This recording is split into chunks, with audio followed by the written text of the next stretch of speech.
Welcome to another exciting episode of When is America Going to Start Acting Like the Great Country We Keep Telling Ourselves We Are?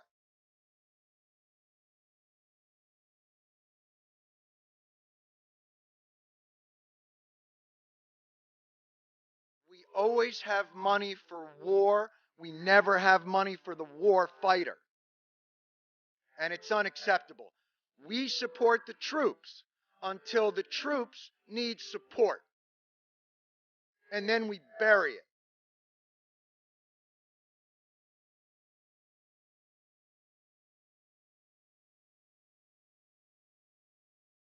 We dug burn pits. Some of them 10 acres. They burned 24/7. Everything, every hazardous waste was piled into them. And what's the common ingredient? Jet fuel. Jet fuel as the accelerant at ground zero, jet fuel as the accelerant in these burn pits. And so our veterans lived 24 hours a day, 7 days a week, next to toxic smoke, dioxins, everything. And now they're being told, hey man, is that stuff bad for you? I don't know. We don't have the science. It's bullshit. It's bullshit. It's about money. And we're here today to say we're not going to let this happen in the dark.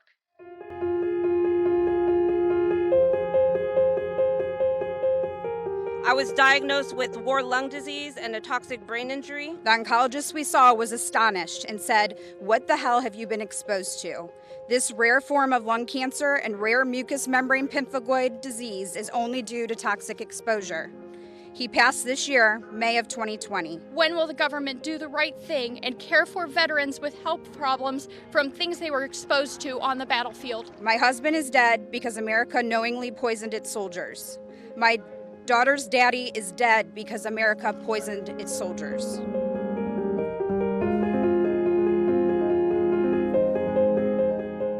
When these veterans go to the VA for care, the VA says they have to show medical evidence of a disease or disability, evidence of their physical presence near a specific exposure site, and evidence of the link between illness and exposure.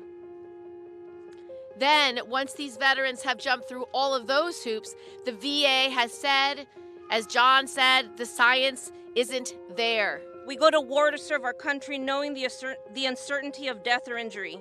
What we don't plan on is returning home to fight a whole new war, of having to prove our illnesses and our injuries.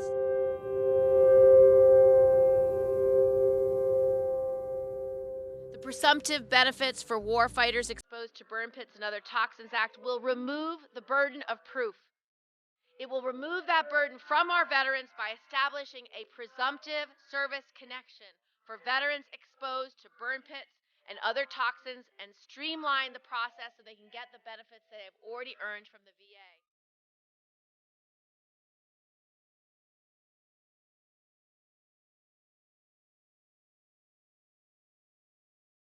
The only difference between the first responders at ground zero who are sick and dying from toxic exposure is that that was caused by a terrorist attack on our country. The veterans in Iraq and Afghanistan are suffering the same illnesses and the same toxic exposure because of the actions of our own government. We're not here to reinvent the wheel. We're here to take the blueprint that the 9/11 families created and apply it to our cause.